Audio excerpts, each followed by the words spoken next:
Hi friends, నేను ఇప్పుడు చూస్ చేసుకున్న నెక్స్ట్ డిస్కషన్.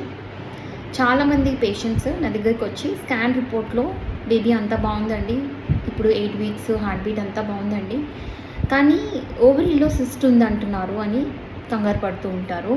మరి సిస్ట్ వల్ల బేబీకి ఏమైనా ప్రాబ్లం అవుతుందా, ప్రెగ్నెన్సీకి ఏమైనా ప్రాబ్లం అవుతుందా? నేను వాళ్ళకి చెప్పేది ఒకటే ఏంటంటే, సిస్ట్ అన్నవి వెరీ కామన్ ప్రెగ్నెన్సీలో. బికాజ్ హార్మోన్స్ అన్నవి చాలా పెరిగిపోతాయి బాడీలో. ఆ హార్మోన్స్ వల్ల సిస్ట్ ఫార్మేషన్ అన్నది జరుగుతుంది. యాక్చువల్లీ సిస్ట్ మంచివనే చెప్తాను. ఈ సిస్ట్ అన్నది ప్రెగ్నెన్సీని కంటిన్యూ చేయడానికి హార్మోన్స్ని రిలీజ్ చేసి ప్రెగ్నెన్సీని మెయింటైన్ చేస్తుంది, నెంబర్ 1. కానీ కొన్నిసార్లు ఈ సిస్ట్ డేంజరస్ సిస్ట్ కూడా అవ్వచ్చండి. అలాంటి డేంజర్ సిస్ట్ ఉన్న లక్షణాలు ఏంటంటే, సిస్ట్ సైజ్ అండి. ఫస్ట్ సిస్ట్ సైజ్ అన్నది మోర్ దాన్ 5 సెంటీమీటర్స్ ఉంటే డేంజర్. ఆ సిస్ట్ లోపల ఏమైనా సాలిడ్, అంటే మేము స్కాన్లో ఇచ్చే రిపోర్ట్ ఏంటంటే సాలిడ్ కాంపోనెంట్ ఉంది అన్న సిస్ట్ భయపడాల్సిన అవసరం ఉంది. ఇంకా ఈ సిస్ట్ ఒక్కొక్కసారి ట్విస్ట్ అయ్యి దాన్ని టార్షన్ అంటారు.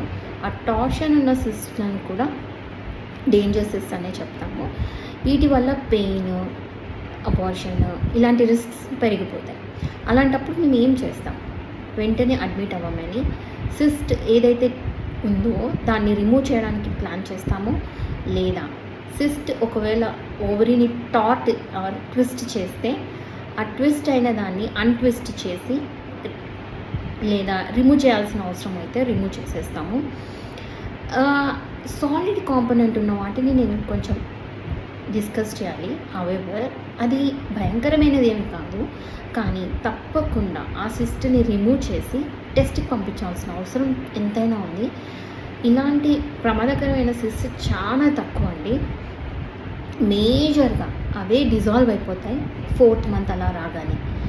సో నేను మీ డౌట్ని క్లారిఫై చేశానని అనుకుంటున్నాను. If you like my video, please share, subscribe and comment. If anything from my side, I will definitely reply.